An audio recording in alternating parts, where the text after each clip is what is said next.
오케이. 그래서 이제 그 금속의 반응성을 이용해가지고 꼭 요걸 생각하라 그랬어요. 금속과 금속 양이온이 만났을 때, 이제 그래서 그 책에 보면 아마 실험이 하나 나올 거고 212페이지 아래쪽에 보면은 그 그림이 하나 나오지. 이게 매우 중요합니다. 매우. 지금 일단 그 책에 있는 거 가지고 한번 얘기를 하자면 지금 자, 여기 봐봐. 한 세 가지 정도 얘기할 텐데 지금 여기에 수용액이 하나가 있는 거야. 여기에 질산은 수용액이 하나가 있어. 그러니까 질산은이라는 걸 물에 녹여놓은 거지. 그러니까 이 수용액 안에는 은 이온하고 질산 이온이 이렇게 들어있는 상태란 말이야. 안 보이지만 질산은 수용액이니까. 근데 여기다가 뭘 집어넣냐면 구리라는 금속을 넣어주는 거야. 구리. 자, 그럼 지금 여기서 누가 금속이야? 넣어준 구리 금속인 거고, 그지? 그 다음에 수용액 속에는 은이라는 금속 양이온이 들어있는 거지. 그래서 내가 구리를 집어넣게 되면 이 구리하고 수용액 속에 들어있는 은 이온이 이렇게 서로 뭐 접촉을 하겠지. 그지? 여기 표면에 구리 원자들 다 있을 거 아니야.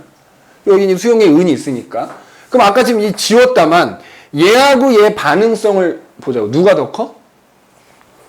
거기 니네 써놓은 거 보면은 알겠지만 이때는 구리가 더 커요. 구리가 반응성이 더 크거든. 그러면 얘랑 얘랑 만났는데 얘가 반응성이 더 커. 그럼 얘는 전자를 잃으려고 하는 애인 거야. 그럼 상대적으로 반응성이 작은 애는 그 전자를 얻게 되는 거야. 그 결과 구리는 전자를 잃어서 이온이 되는데 구리 하나당 전자 두 개를 잃지. 그래서 2+가 되고요. 그지? 그러면 이제 그 은은 전자를 받아서 고체 상태의 은이 되는 거야. 그래서 어떤 변화가 나타나냐면 이 표면에 은이 막 달라붙으면서 석출된다 이렇게 표현해. 그리고 이 구리는 구리 이온이 되는 거예요. 이렇게 구리 이온.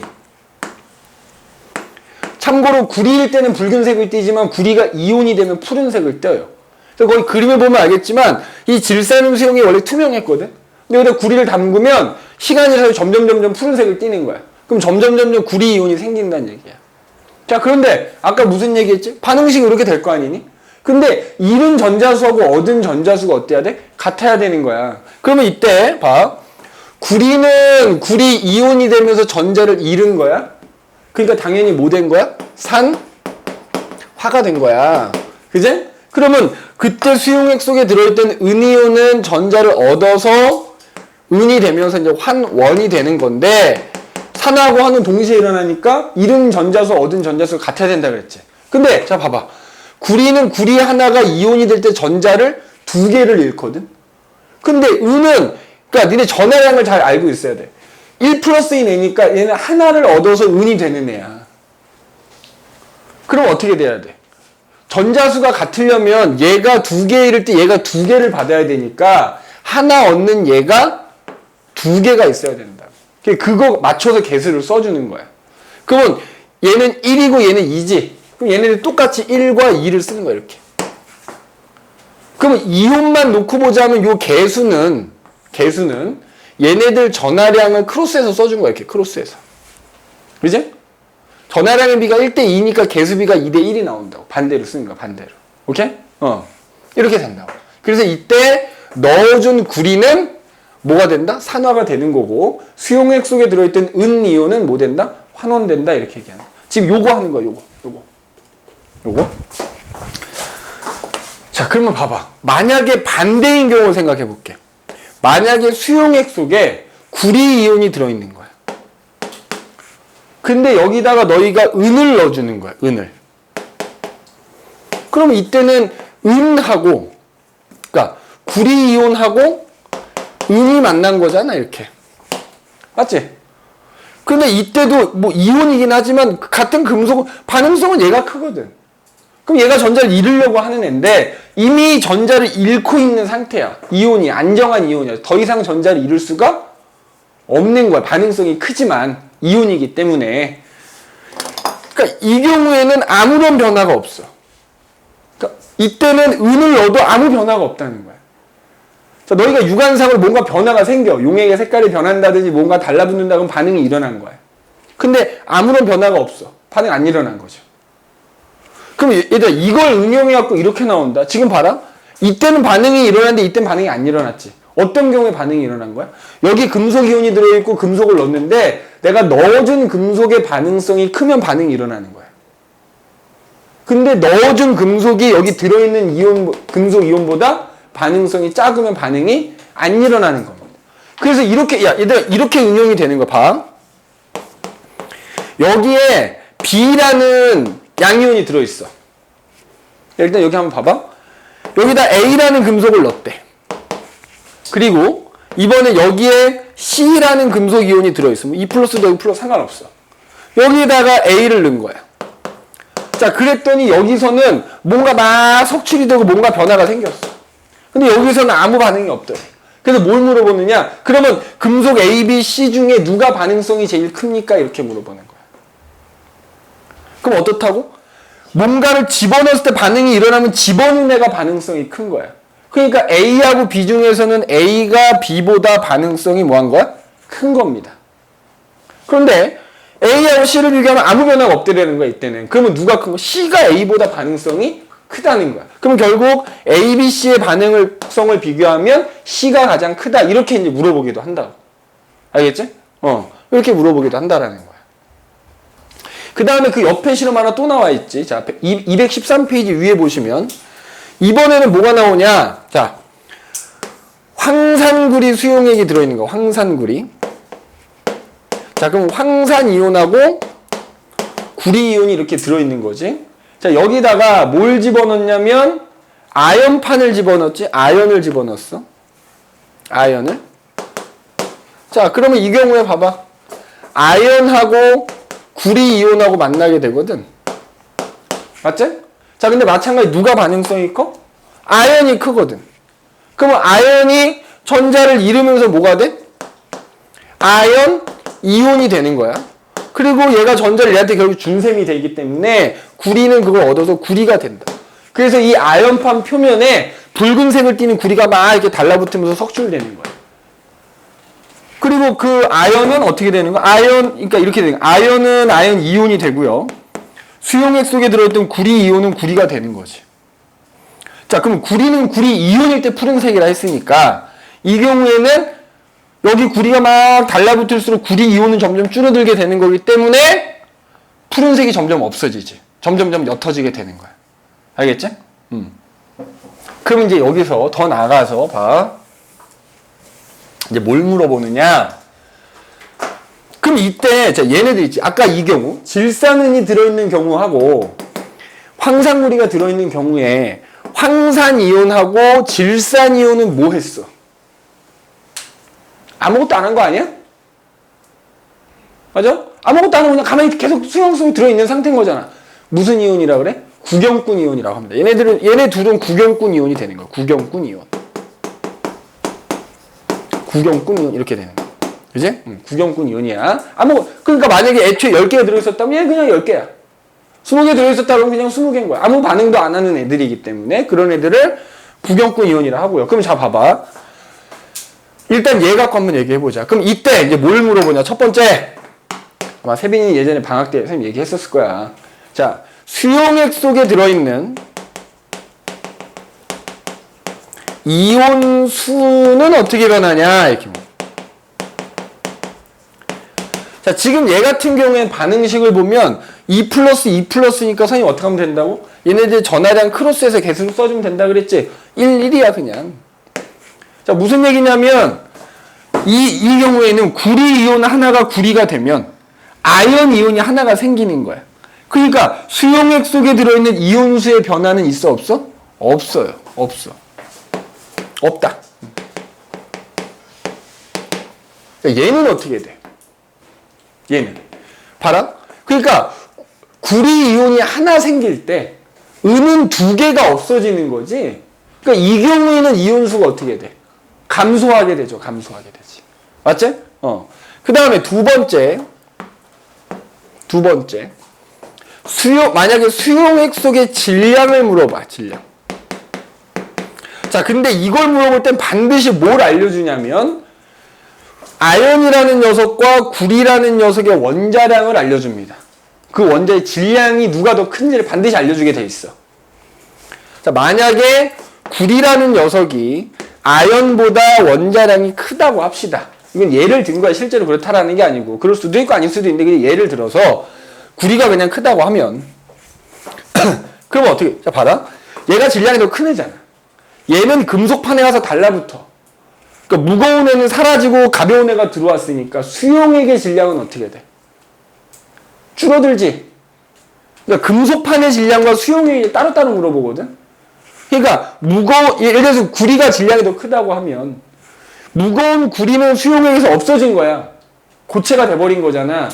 그 수용액으로는 아연이 들어온 거잖아. 원자일 때나 이온일 때나 질량은 똑같은 거야. 어? 그러면 무거운 애는 없어지고 가벼운 애가 들어왔으니까 수용액의 질량은 어떻게 돼? 감소한다 이렇게 얘기할 수 있어. 만약에 이렇다면 그지? 만약 반대라면 어떻게 돼? 늘어나겠지. 쌤이 이해됐어? 어? 이해됐어? 아니, 그러니까 내가 했잖아. 달라붙은 건 이 금속판이잖아. 나는 수용액만 물어봤다고. 그럼 여기서 무거운 원소는 여기 달라붙어서 없어진 거잖아. 수용액 속에서는. 그러니까 수용액 속에 150g짜리가 들어있는데 네가 이걸 빼냈단 말이야. 얘는 금속이 돼서 나갔어. 여기다 100g 넣었어. 그럼 이제 질량 어떻게 돼? 꼭 그 얘기야 지금. 수용액의 질량을 물어본 거죠. 수용액의 질량. 맞지? 자, 세 번째. 밀도는 어떻게 됩니까? 물어볼 수 있어요. 수용액의 밀도는 어떻게 변화? 자, 얘들아, 밀도라는 게 뭐지? 부피분의 질량이거든? 그럼 봐봐. 이온이 한두 개가 들어오고 나간다 한들 이 수용액의 부피는 변하지 않아. 근데 지금 질량이 어떻게 된다고 했어? 그러면 밀도도 감소인 거야. 그러니까 적어도 요 두 개를 물어볼 때는 뭘 알려준다고? 누가 원자량이 더 큰지 작은지는 알려주고 물어본다고요.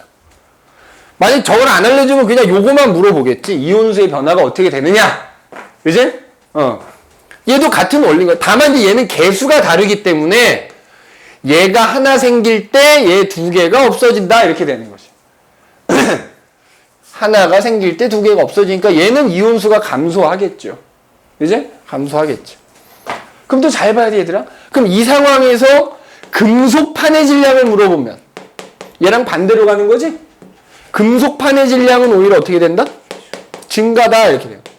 금속판의 질량은 증가한다. 이렇게 얘기할 수 있다. 그죠? 이렇게 얘기할 수 있어요. 자, 결론. 뭐 반응성이란 말이 안 나올 수도 있겠다. 결론은 그래서 결국 뭐야? 이렇게 반응을 한다면 반응성이 큰 애가 뭐 되는 거다? 산화되는 거다. 반응성이 작은 애가 환원되는 거다 이거야. 자, 하나 더 알려줍니다. 그럼 이제 아까 이걸 이용해갖고 아까 이거 얘기했었지. 봐라.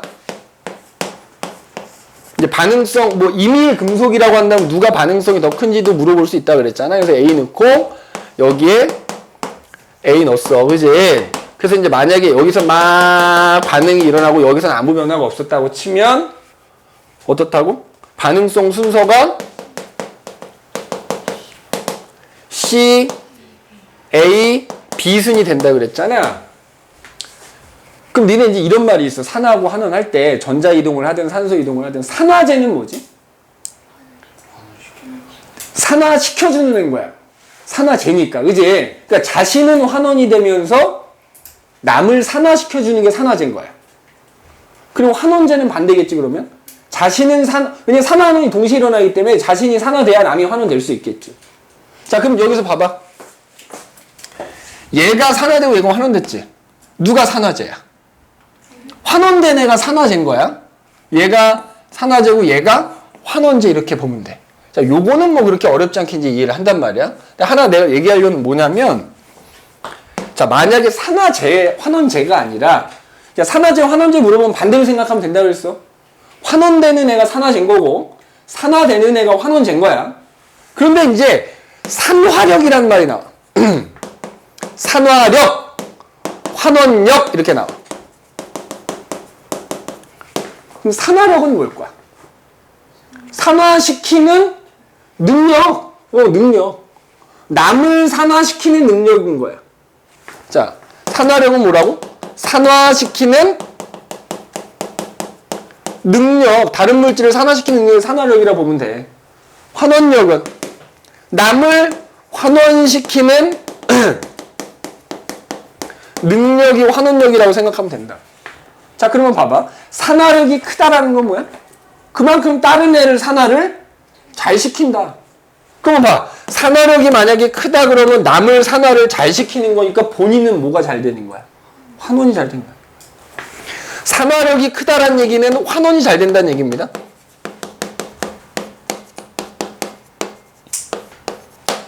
그지? 그럼 환원력도 똑같은 맥락으로 생각하면 되겠지? 환원력이 크면 내가 그만큼 산화가 잘 된다는 얘기지. 맞니? 자, 질문할 때 잘 봐봐. 그럼 여기서 CAB잖아, 얘들아. 자, 봐봐. 쓰는 시간 줄게. 그러면 반응성이 일단 C가 제일 컸잖아, 이 상황에서.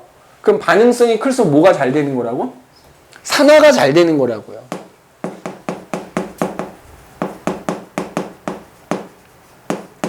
그지? 그럼 반대는 환원이 잘 되겠지? 자, 그럼 이제 이 중에서 이걸 물어보는 거야. 산화력이 누가 제일 크냐 물어봐.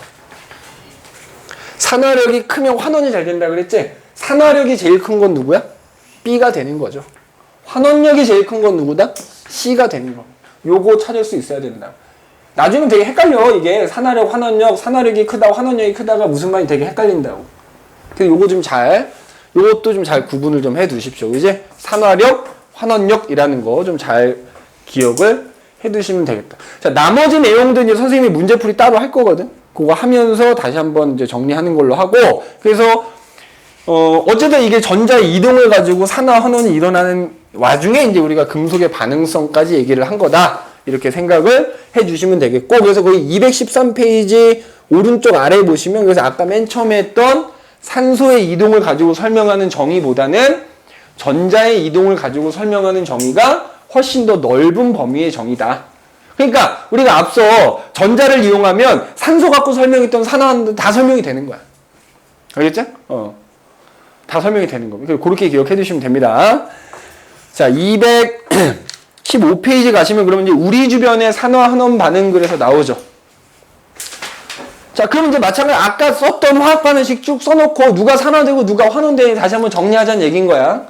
이제? 자, 그래서 첫 번째로 광합성과 호흡이 나오거든. 광합성과 호흡. 자, 광합성과 호흡은 아까 산화는 누가 산화되고 누가 환원되는지 정리했었잖아. 그지? 자, 그냥 나왔으니까 다시 한번 써볼게. 그래서 우리 주변에서 일어나는 산화 환원.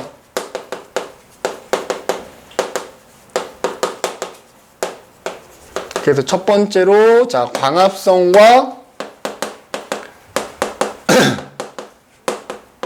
호흡. 이제 광합성과 호흡. 그래서 아까 자, 광합성 화학 반응식이 어떻게 됐다고? 6CO2. 그지? 개수까지 그냥 통째로 얘는 외우라고. 6H2O. 그지? C6H12O6 해서 6O2 뭐 이렇게 된다 그랬지? 근데 학교 프린트 잘 봐야 됩니다. 학교 프린트에서 이거 12로 나올 수도 있다 그랬어. 그 여기에 6H2O가 더 써 있을 수도 있다 그랬다. 그지? 그럼 이때 아까 어떻게 된다고? 이건 아까 했잖아. 이산화탄소가 환원이 돼서 포도당이 된 거고, 그지? 이때 물은 뭐가 된 거다? 산화가 되면서 산소가 된 겁니다. 알겠지?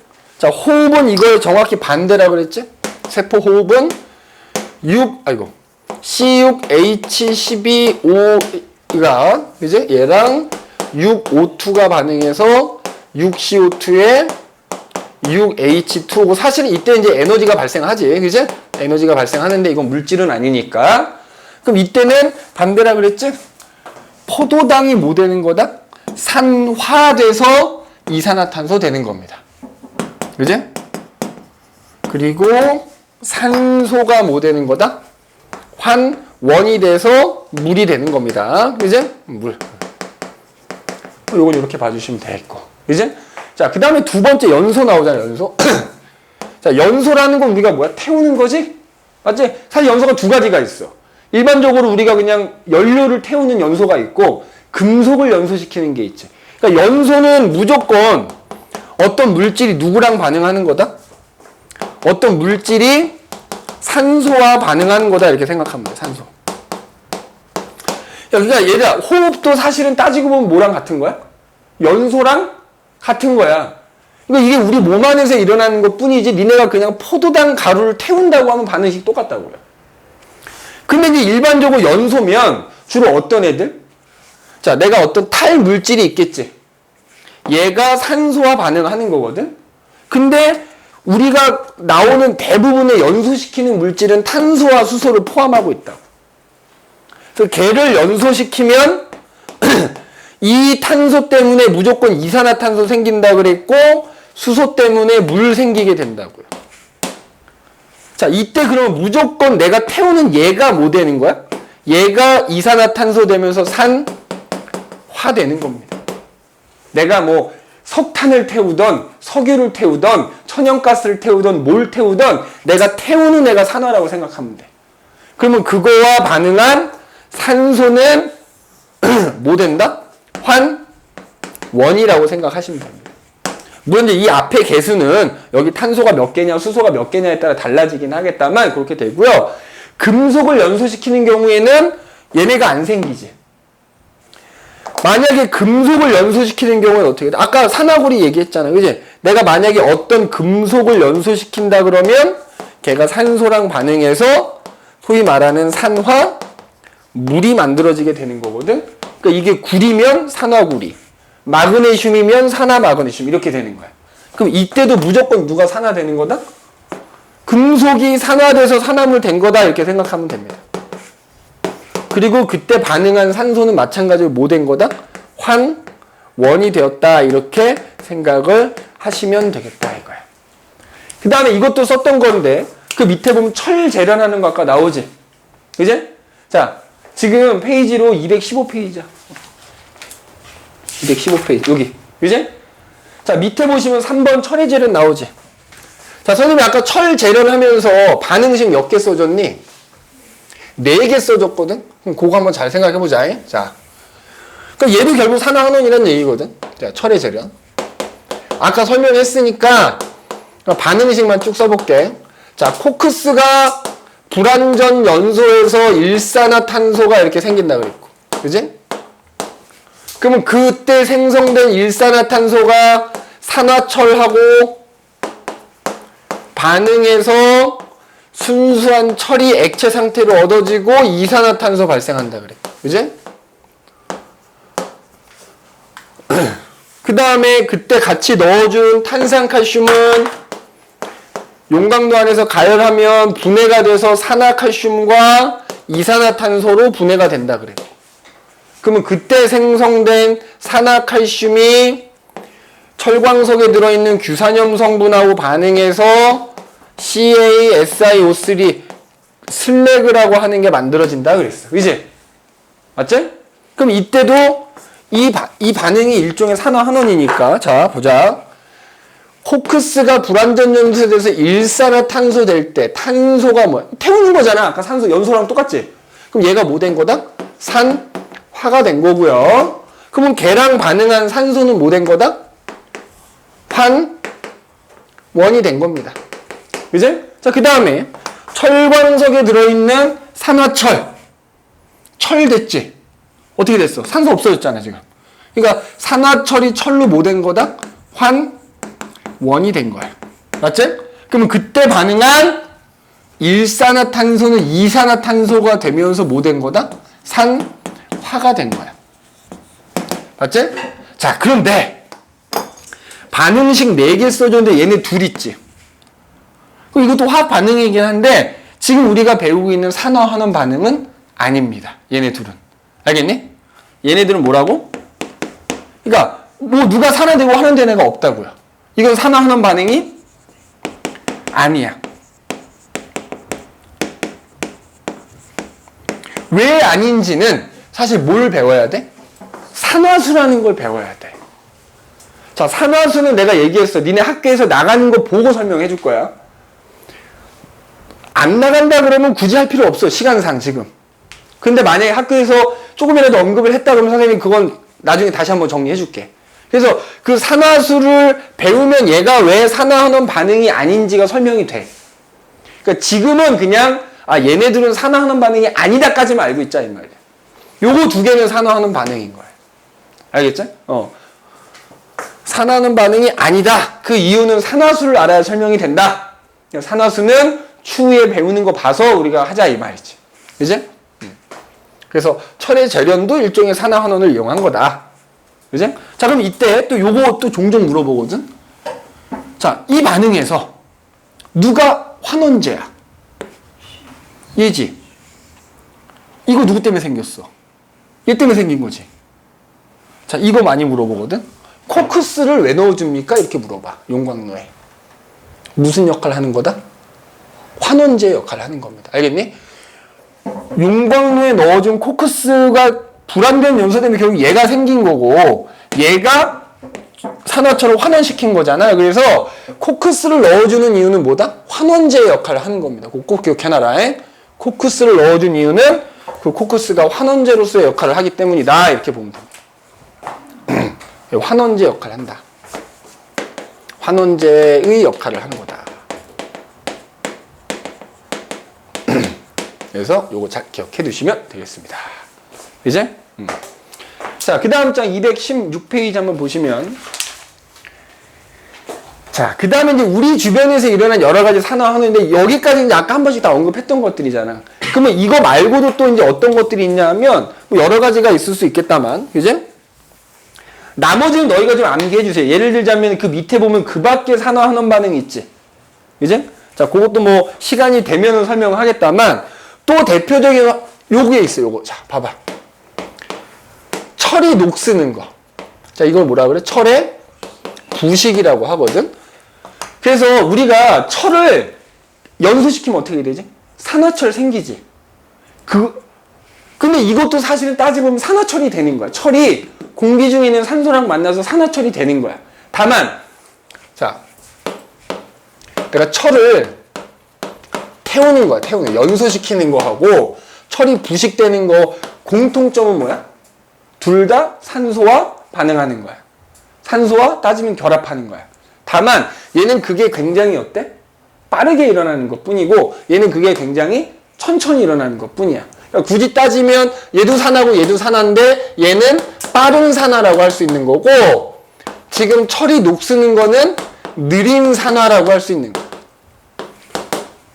그래서 어쨌든 이 철이라고 하는 게 공기 중에 있는 산소나 그 다음에 물하고 만나가지고 산화가 되면서 소위 말하는 뭐가 생기냐면 녹이라고 하는 게 생기는 거야. 녹이라고 하는 게 생기면 우리가 철이 부식되었다, 녹슬었다 이렇게 표현하는 거라고. 알겠니? 지금 요 얘기 하는 거야. 그러면 얘들아 철이 녹쓰는 거에 가장 영향을 많이 주는 게 누구야? 산소와 물이 되는 거야. 얘네들이랑 만나서 얘가 전자를 잃어버리는 거야. 산화되는 거야. 그래서 녹이 만들어지는 건데 여기에 이제 뭐까지 더해지면 전해질이라는 게 더해지면은 그 녹이 더 빨리 잘 생기지. 대표적인 전해질 뭐 있을까? 소금물 생각하시면 됩니다. 그래서 너희는 자동차를 운전하지 않으니까 잘 모르겠다만 자동차 운전하고 예를 들어 바닷가를 놀러 갔다 오지? 엄마는 아빠한테 물어봐. 차 타고 바닷가 놀러 갔다 오면 세차하실 거야 아마 그 다음날. 왜? 바닷가는 근처만 가도 공기 중에 소금기가 떠다니거든? 그럼 그게 차에 다 달라붙을 거 아니야. 차 뭘로 만들어? 철판. 차도 오래 타면 몇 년씩 타면 녹슨단 말이야. 근데 바닷가 갔다 오면 녹이 더 잘 슬기 때문에 그거 없애주려고 세차하는 거야. 그래서 전해질이 더해지면 그 부식이 더더욱 촉진된다 이거야. 맞아? 자, 이것도 화학 반응식이 있어. 근데 내가 지금 그걸 쓰지는 않을 거야. 그지? 그건 이제 나중에 니네 학교 프린트 보면서 내가 얘기를 할 거고 여기서 뭘 얘기할 거냐 그러면 녹쓰는 게 별로 좋은 건 아니잖아. 단단한 철이 약해지기도 하고, 그지? 요게 중요해, 요게. 철이 녹쓰는 것을 방지하는 방법. 철이 녹쓰는 것도 일종의 산화인데, 그거를 방지하는 방법엔 뭐가 있느냐. 요게 중요하다. 요게. 선생님, 나중에 프린트 보고, 니네 학교에서 프린트 준 거 갖고 오면은 보고, 필요한 거 있으면 선생님 보충 강의를 찍어 놓든지, 아니면 선생님 수업 시간에 다시 설명을 해주든지 할 거야. 일단 지금 요게 기본적인 거. 자, 봐봐. 부식을 방지하는 방법이면 가장 첫 번째가 뭐겠어? 부식되는 이유가 누구하고 누구 때문이야? 산소하고 물 때문에 걔랑 반응해서 산화가 되는 거니까 부식을 방지하는 가장 첫 번째 방법은 뭐야? 공기 중에 있는 산소나 물하고 뭐야? 접촉하는 것을 막아주면 돼. 맞지? 그럼 그걸 어떻게 막아주느냐? 철 표면에다가 뭐 해주면 돼? 페인트 칠을 하거나 기름칠을 해주는 거야. 그럼 그 기름하고 페인트에 의해서 물하고 산소가 철하고 만나는 걸 막아줄 수 있겠지. 그러니까 철이 있으면 철 위에다가 뭘 해줘? 이렇게 예를 들어 파란색 페인트를 쫙 발랐다 쳐. 이렇게 파란 쫙. 페인트 바른 거지. 그럼 그 페인트 때문에 철이 공기 중에 있는 산소랑 직접 만나는 걸 막을 수 있잖아. 근데 단점은 뭐지? 기름칠한 게 평생 가지는 않을 거 아니야. 뭐 예를 들어 비 맞고 물 닿고 그러면 결국 기름도 씻겨 나가면서 드러나겠지. 페인트도 오래되면 딱딱해지면 떨어져 나가잖아. 그러니까 주기적으로 뭐 해줘야 돼? 계속 칠해줘야지. 주기적으로 관리해줘야 되는 거야. 아, 선생님 그거 너무 귀찮은데요? 그럼 두 번째 방법. 자, 아예 철 표면에다가 철 표면에다가 페인트 칠하듯이 다른 종류의 금속을 발라.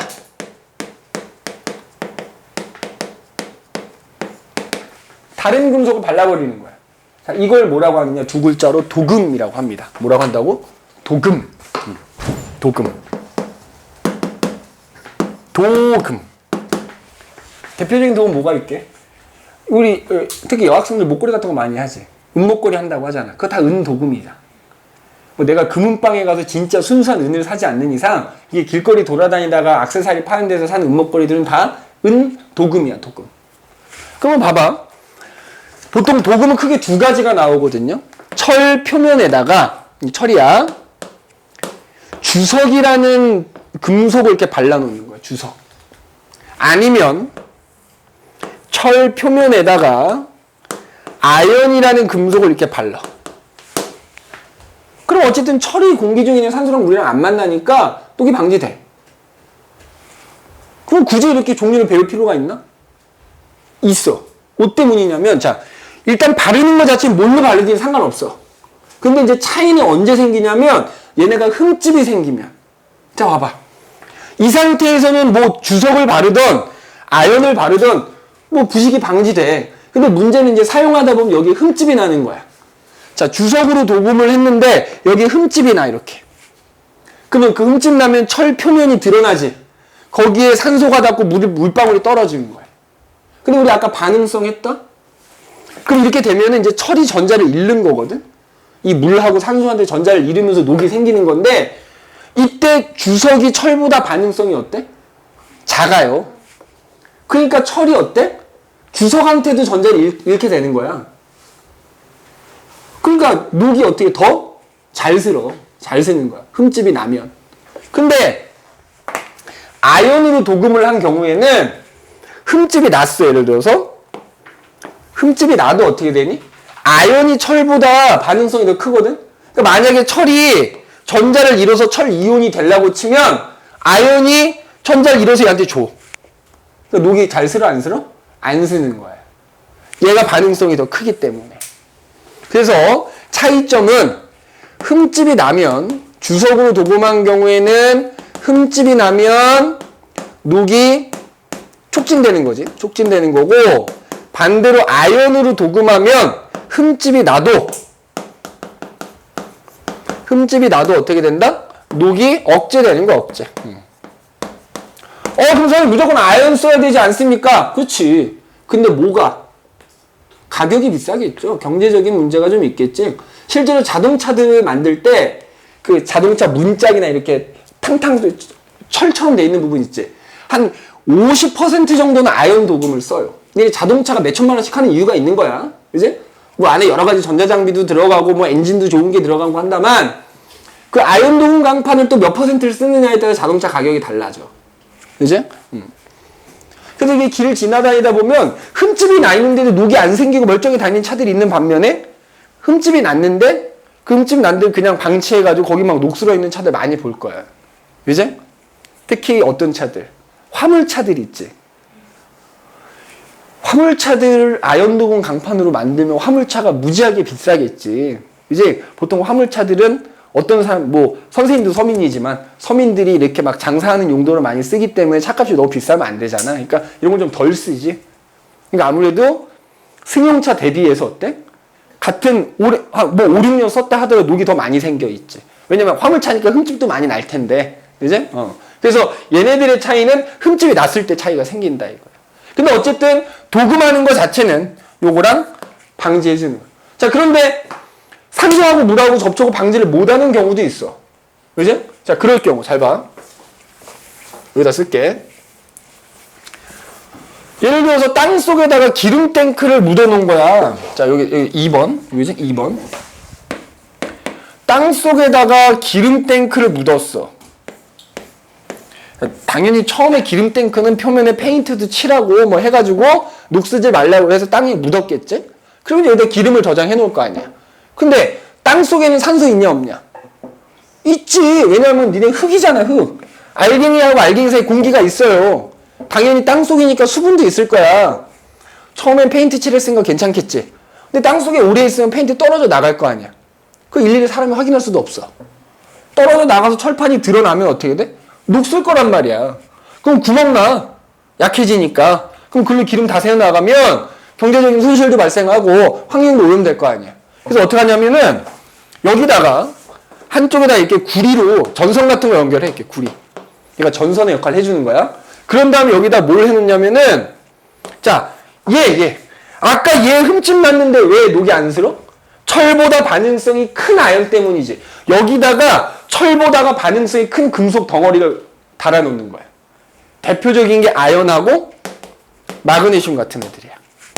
그러면 얘가 녹이 생기려고 하면 어떻게 된다? 얘네가 대신 뭐 되는 거야? 전자를 잃는 거야. 산화되는 거야. 그래서 얘네가 잃은 전자가 이 구리라는 선을 통해서 이쪽으로 이동하면서 철이 전자를 다시 얻기 때문에 녹쓰는 게 방지가 되는 거야. 다만 얘네들은 전자를 계속 잃기 때문에 크기가 점점 어떻게 되겠어? 작아지지. 그러니까 주기적으로 얘만 뭐 해주면 돼? 교체해주면 되는 거야. 이 덩어리만 주기적으로 교체해주면은 이 기름 탱크 자체가 녹쓰는 거 방지할 수 있어. 이와 같이 애초에 산소나 물하고 접촉을 차단할 수 없다면 철보다 반응성이 큰 금속을 이용해서 녹을 방지할 수 있다. 이제 금속의 반응성을 이용한다는 거야. 금속의 반응성을 이용해서, 그래서 철보다 반응성이 큰 금속을 이용해서 녹쓰는 거 막아주는 거야. 자, 이거를 우리가 뭐라고 하냐면 음극화 보호라고 합니다. 알겠니? 음극화 보호. 자, 어떤 애들 이용한다고? 철보다 반응성이 큰 애들을 이용합니다. 그죠? 철보다 반응성이 큰 금속을 이용해서 걔네들이 대신 산화되게 해주는 거예요. 우리 바다 위에 떠다니는 배도 마찬가지 아니겠니, 얘들아? 자, 바다 위에 무거운 유조선이나 이런 배들이 떠다녀. 그지? 자, 배도 처음에 만들었을 때 이쁘게 만들었을 거 아니야. 페인트 칠도 하고 막 글씨도 이쁘게 써놓고 했을 거 아니야. 근데 다니다 보면 페인트 칠 벗겨지겠지? 그럼 당연히, 근데 게다가 바다니까 뭐야? 소금물 덩어리 아니야? 녹이 더 잘 새는 환경이지? 그러니까 얘네들도 그 안쪽에다 뭘 붙여놔? 이런 아연이나 마그네슘 덩어리를 이렇게 붙여놓는 거야. 그럼 얘네가 대신 산화되면서 이 배 자체가 녹쓰는 건 막아주는 거야. 그럼 얘네들 마찬가지로 이거 보고 어떻게 하면 돼? 그럼 갈아주기만 하면 되지. 그치? 이게 음극화 보호입니다. 철보다 반응성이 어떤 애를 이용한다? 큰 애를 이용한다. 알겠지? 큰 애를. 그 다음에 이제 세 번째로는 뭐냐? 아, 이 철이란 놈은 너무 녹이 잘 쓰니까, 그지? 뭐 산소하고 물하고 닿고 막 나발이고 간에 아예 그냥 그 녹이 쓰는 성질을 바꿔버리는 거야. 자, 세 번째. 아예 이 철이라는 녀석의 성질을 바꿔. 녹 쓰는 성질을 없애버리는 거야. 그럼 어떻게 바꾸냐? 봐봐. 다른 종류의 금속하고 뭐 해버려? 섞어버리는 거야, 아예. 두 글자를 우리 뭐라고 할까? 합금이라고 합니다. 합금. 뭐 한다고? 합금을 만드는 거, 합금. 합금. 근데 대표적인 합금으로 뭐가 있니? 우리 주방에서 쓰는 주방용품들이 다 목이 잘 쓰는 환경 아니니? 맨날 물 닫고, 그지? 그러다 뭐 예를 들어 찌개 끓인다고 하면 전해질 덩어리인 거 아니야. 근데 주방용품 녹슬었다는 얘기 많이 못 들어봤지? 못 써. 스테인레스라는 재질로 만들지? 그 스테인레스가 대표적인 뭐야? 합금인 거야. 철, 뭐 니켈, 크롬 이런 거 섞어가지고 만든 대표적인 게 뭐가 있다? 스테인리스가 있다. 스테인리스. 그래서 아예 녹이 쓰는 성질을 바꿔버리는 겁니다. 바꿔버리는 거. 이런 식으로 부식을 방지해준다라는 거 기억을 해두시면 되겠습니다. 자, 그 다음에 마지막 밑에 보면 이제 그 밖에 여러 가지 산화하는 반응들 이렇게 나오지? 그 밖에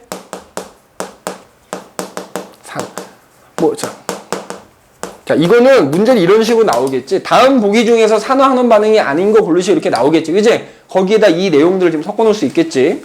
자, 대표적 아까 선생님이 녹이 쓰는 게 느린 산화라고 얘기했잖아. 또 대표적인 느린 산화로 뭐가 있어? 음식 상하는 것도 산화야. 근데 그것도 어때? 뭐 여기 냅둔다고 바로 상하는 거 아니잖아. 좀 천천히 일어나지? 대표적인 느린 산화에 뭐가 있다? 음식이 상하는 거. 그 다음에 아예 그걸 이용하는 경우가 있지. 두 글자로 뭐라 그래? 발효라고 하지, 발효. 이제 음식이 상하는 거나 발효나 사실 다 비슷한 산화가 됩니다. 자, 두 번째로.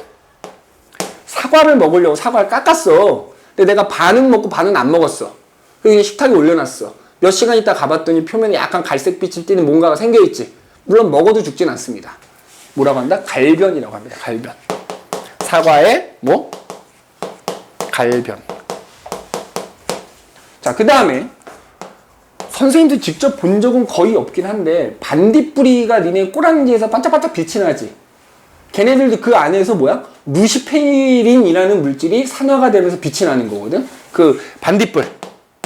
반딧불이가 뒷공무니에서 빛을 내는 것. 루시페린이라는 물질이 산화되면서 빛이 나는 겁니다. 또, 야, 요 앞에서 무지하게 해요. 여름철 되면 밤에. 불꽃 무지하게 터뜨리지?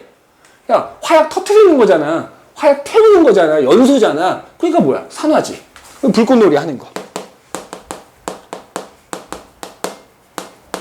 자, 그 다음에 이제 좀 있으면 선생님이 싫어하는 계절이 되거든? 추운 겨울이 오거든?